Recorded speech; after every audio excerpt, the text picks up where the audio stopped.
Top quality और consistent performance के लिए सिर्फ सिल्वर पंप्स। टॉप क्वालिटी और कंसिस्टेंट परफॉर्मेंस के लिए सिर्फ सिल्वर पंप्स, नाम याद रखना। कुंभमेळ्या संदर्भात मुख्यमंत्र्यांनी आज नागपूरमध्ये बैठक घेतलेली आहे। या बैठकीमध्ये काय प्रमुख निर्णय घेण्यात आलेले आहेत? आज कुंभमेळ्याच्या संदर्भामध्ये नागपूरला माननीय मुख्यमंत्री महोदय आणि माननीय नितीन भाऊ गडकरी यांच्या उपस्थितीमध्ये बैठक झालेली आहे। आणि कुंभमेळ्याला आता काही फार वेळ राहिलेला नाही आणि म्हणून यावेळेला गर्दी मोठ्या प्रमाणात कुंभमेळ्यामध्ये होणार आहे। आणि म्हणून जी रस्त्यांची कामं आहेत, विशेष करून NHची कामं, नॅशनल हायवेची कामं आहेत, त्या संदर्भामध्ये एक विस्तृत बैठक या ठिकाणी झाली।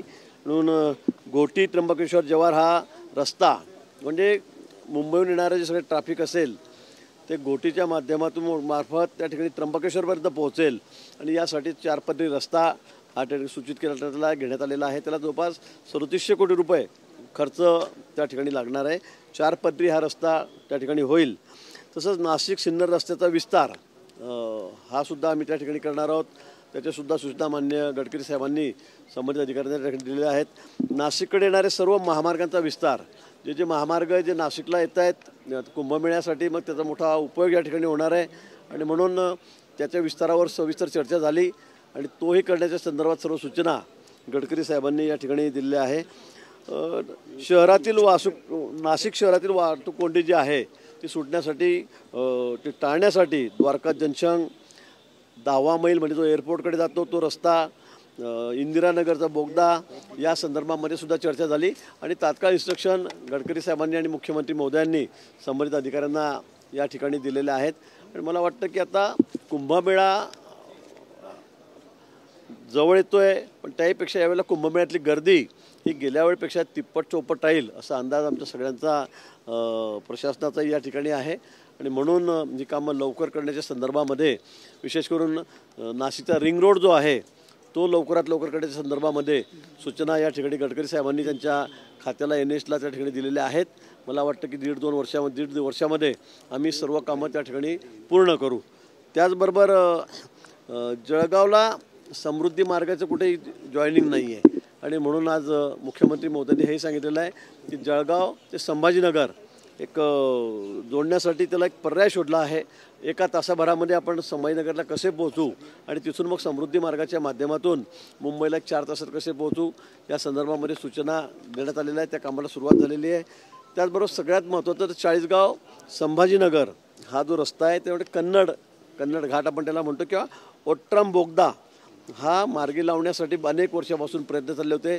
आमचे आमदार आहेत मंगेश दादा चव्हाण, आमच्या स्मिताताई वाघ आहेत, त्या ठिकाणच्या खासदार आहेत, यासुद्धा बऱ्याच दिवसापासून प्रयत्न करत आहेत।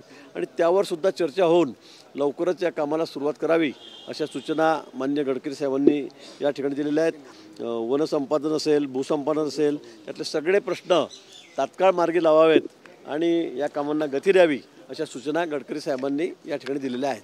पुणे आणि मुंबईवरून येणारे जे रस्ते ते द्वारका जंक्शनमध्ये जोडतात, तर द्वारका जंक्शनची वाहतूक कोणी एक मोठी समस्या आहे, त्या संदर्भात काय? नाशिकमध्ये खरं आहे, द्वारका जंक्शनवर होणारी वाहतुकीची कोंडी एक मोठी डोकेदुखी नाशिककरांना झालेली आहे, ही वस्तुस्थिती आहे। पूर्वी काही गोष्टी झाल्यात, अंडरपास करण्यात आलेला होता, पण तो सुद्धा थोडा चुकीचा डिझाईन झालेला दिसत आहे। तिथून खालून 1% सुद्धा उपयोग त्याचा त्या ठिकाणी नाशिकला होत नाही आणि वरून सगळी वाहतूक येत असते आणि त्यामुळे एक मोठी कोंडी वाहतुकीची या द्वारकाच्या चौकामध्ये या ठिकाणी होत असते।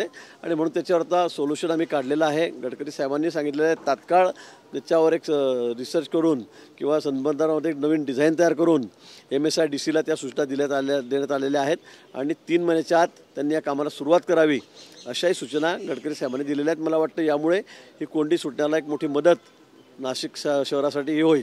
भाऊ, हिंदी सक्तीवरून ॲडव्होकेट आसिम सरोदे यांनी मुख्यमंत्र्यांना कायदेशीर नोटीस पाठवलेली आहे, पण त्या संदर्भामध्ये मुख्यमंत्री महोदय उत्तर देतील काय असेल ते। मुंबईमध्ये शिवसेनेकडून ठाकरे सरकार पुन्हा येणार अशा पद्धतीचे बॅनर लागलेले, स्वप्न बघायला काय हरकत आहे? ते तर संजय राऊतांनी मागे पंतप्रधान देशाचे उद्धवजी चांगले होऊ शकतात, चांगला देश ते सांभाळू शकतात हे सांगितलं होतं।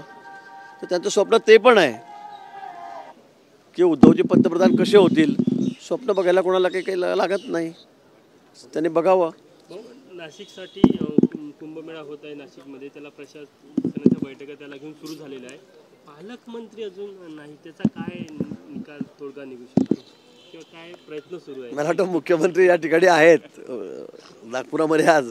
तुम्ही शाडू पालकमंत्री आपण नाही, अजिबात नाही. मी कुंभमेळा मंत्री म्हणूनच काम करतोय. मला तसा कुठलाही अधिकार शाडो गिडोचा नाही आहे. तिथे पालकमंत्रीच लागतो, त्याच्या सह्या लागतात.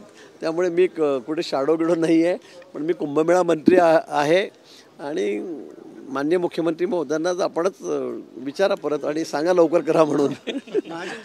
हिंदी में बताइए, आज कुंभ मेला के ऊपर बैठक थी, क्या बैठक? कुंभ मेला को लेकर आज विस्तृत बैठक माननीय नितिन जी जो जिनकी मतलब हमें जिसकी ज़रूरत थी, NH नेशनल हाईवे जो है तो उनके काम हमें शुरू करने माननीय देवेंद्र जी भी थे, उनके अध्यक्षता में ये बैठक हुई है दोनों के.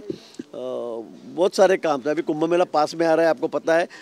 पिछले समय से 12 साल पहले जो कुंभ हुआ था उससे भी 3 गुना 4 गुना ज़्यादा भीड़ या मतलब जो भक्तगण है वो वहाँ पर आएंगे और इसलिए बहुत अच्छा नियोजन हमें करना है, बड़ा नियोजन भी हमें करना है. इसी को लेकर जो NH है नेशनल हाईवे जो है आसपास के, उनको हमें 4 पटरी करना है, 6 पटरी करना है, मतलब उनको बढ़ाना है हमें. जो घोटी से लेके त्र्यंबक में एक रास्ता जाता है तो छोटा रास्ता है, बहुत कर उसमें है, तो उसको भी बड़ा करने के आदेश करीब 2700 रुपये मतलब 3700 कोटी रुपया इस पर खर्चा होने वाला है. उसे भी परमिशन आज दे दी गई है. 2-3 महीने में ये काम शुरू भी हो जाएगा. और जो भी रोड्स है जो त्र्यंबकेश्वर के लिए जाते हैं या नासिक के लिए आते हैं NH, उनका भी एक्सटेंशन गडकरी जी ने बोला दिया है. उनका वाइडनिंग हो जाएगा. 4 पटरी है, 6 पटरी है, वो किए जाएंगे. महाराष्ट्र मुंबई में फिर से एक बार उद्धव ठाकरे के मुख्यमंत्री होने के पोस्टर लगे, कैसे देखते हैं? सपना देखने को क्या अर्थ है? सपने देखने में कोई मतलब, लास्ट टाइम आपको याद होगा जब वो मुख्यमंत्री थे तब तो संजय राउत जी ने भी कहा था कि देश उद्धव जी संभाल सकते हैं, प्रधानमंत्री हो सकते हैं. सपने तो हमेशा देखते रहते हैं, कोई भी बोलेगा, लेकिन पब्लिक ने ये बोलना चाहिए ना. आज अपने पास कितने MLA है, कितने विधायक है, अपनी हालत क्या है, ये भी उन्हें देखना चाहिए. ये मुंगेरी लाल के हसीन सपने आपने देखे होंगे, उस तरह की ये बात करते हैं. तुळजापूरमध्ये समाजवादी पार्टीचे अबू आझमी यांचा वाढदिवस होता आणि परवानगी नसताना त्या ठिकाणाहून रॅली काढण्यात आली आहे. पोलिसांनी मात्र कुठली कारवाई केली आहे? नहीं, मुझे उसके बारे में कोई मालूमात नहीं है, लेकिन अगर किसी ने कंप्लेंट की, अगर गलत किया होगा तो उसमें पुलिस कार्रवाई करेगी. गडकरीजींनी म्हटलं आहे की आतापर्यंत जे 11 वर्षाचं काम झालं आहे ते फक्त रील होती, आता पूर्ण पिक्चर बाकी आहे. न्यूज़ रील थी, अभी पूरा पिक्चर बाकी है. नहीं, सही बात है. गडकरी जी ने कहा है और सही बात है. आप देखेंगे कि 11 साल माननीय मोदी जी, इनका प्रधानमंत्री जी का कार्यकाल पूर्ण हुआ है और इस कार्यकाल में जो काम हुए, अब इंफ्रास्ट्रक्चर के काम देखो, हर तरफ जाके देखो, रोड्स के काम देखो, रेलवे के काम देखो, एयरपोर्ट के काम देखो, और सारे इंफ्रास्ट्रक्चर देखो, गरीब कल्याण की योजनाएं देखो. मुझे लगता है कि इतने सारे काम अपने किसी ने सोचा भी नहीं होगा, सोचा भी नहीं. सपने से हमें लगता है, सभी को लगता है. इतने काम 11 साल के मोदी जी के कार्यकाल में हुए हैं और अभी वापस और 5 साल बाकी है. देश की अर्थव्यवस्था में आगे ले जाना है, देश को आगे बढ़ाना है, विकसित भारत की तरफ हम अभी जा रहे हैं. तो मुझे लगता है गडकरी साहब ने जो कहा वो सही बात है. ये ट्रेलर हो गया, आने वाले 4 साल अभी बाकी है. उस 4 साल में आप देखो क्या क्या होता है. आपके मित्र हैं एकनाथ खडसे जो है संघ की बैठक में जो है शामिल आक्रमक झाली आहे. हिंदीच्या सक्तीमुळे महाराष्ट्रात नवनिर्माण सेना आक्रमक झाली, आंदोलन करत आहे. त्यासोबतच मुंबईमध्ये त्यांनी बॅनरबाजी सुद्धा करणं सुरू केलं आहे. सरकारची काय भूमिका आहे? सरकारची भूमिका माननीय मुख्यमंत्री महोदयांनी स्पष्ट केलेली आहे. आणि आता निवडणुका आल्या की सगळे बॅनरबाजी चालतात, वेगवेगळे विषय लोक हाती घेत असतात, तसं ते चाललेलं आहे. आपके मित्र हैं एकनाथ खड़से जो है संघ की बैठक सभाओं में जो है शामिल हो रहे हैं. फिर से एक बार आपको किसने कहा मेरे मित्र है करके? आपके घनिष्ठ मित्र हैं. चर्चा तो यही हमेशा रहती है, आप दोनों एक दूसरे को काफी प्यार मोहब्बत जो है कैमरे के सामने दिखाते हैं. मुझे नहीं पता, उनका नाम तो कोई कार्ड में लिखा नहीं था, मुझे नहीं पता. लेकिन मुझे ऐसे मालूम पड़ा कि भाई बस वो आ गए प्रोग्राम के लिए, घूमते घूमते आ गए. उनका नाम तो कोई कार्ड में नहीं था, मैंने नहीं देखा उनका नाम कोई कार्ड में है या कुछ चीफ गेस्ट करके है ये. और हालांकि वो तो कार्यक्रम ऐसे देखे जाए तो ठीक है, शासन ने पैसे दिए, लेकिन ये RSS का कार्यक्रम था. सभी बड़े पदाधिकारी उसमें RSS के भी थे.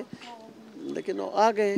मार्ग बदलून संघाच्या मार्गाने जवळीक साधण्याचा प्रयत्न केला। हाँ मार्ग नहीं, उन्होंने तो परसों भी कह दिया ना, नासिक में जैसे हमने प्रवेश लिया सुधाकर बड़गुजर का, तो वहाँ भी उन्होंने कह दिया था कि भाई इनसे तो मैं कोई गया बीता नहीं था। उन्होंने कह दिया कि सुधाकर बड़गुजर से तो मैं कोई गया बीता नहीं था, तो मुझे क्यों नहीं लेते। तो इसमें से मालूम होता है कि वो पार्टी में आने के लिए कितना उत्सुक है। हर बात कहीं भी बात निकली तो बोलते मुझे क्यों नहीं लेते, मुझे क्यों नहीं लेते। दिल्ली जाके भी बेचारे इतना वहाँ जाकर इतनी कोशिश नहीं, मतलब अभी मैं बोलूँ तो और वापस तो आप बात कहाँ रुक जा रही है, लेकिन बात कहाँ रुक रही है और आपकी। मैं बहुत छोटा कार्यकर्ता हूँ। लास्ट टाइम खड़से ने कहा था कि मैं नीचे कोई बात नहीं करता, महाराष्ट्र में बात नहीं करता, मुंबई में बात नहीं करता, मैं सीधे दिल्ली बात करता हूँ।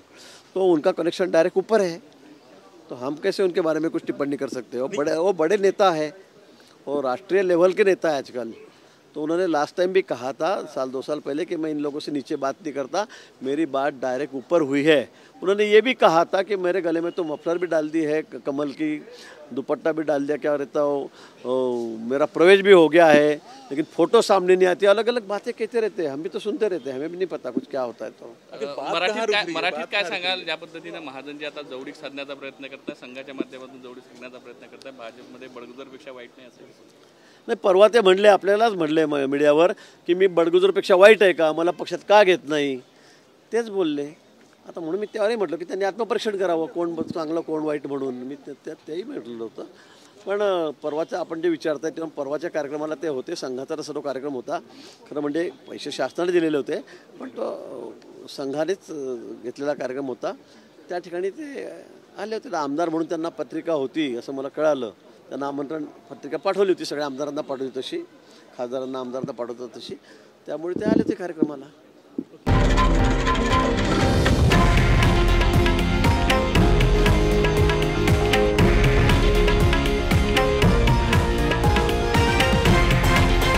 हे आहे देशातील नंबर 1 न्यूज नेटवर्क आणि आपण पाहत आहात TV9 मराठी, एकमेव।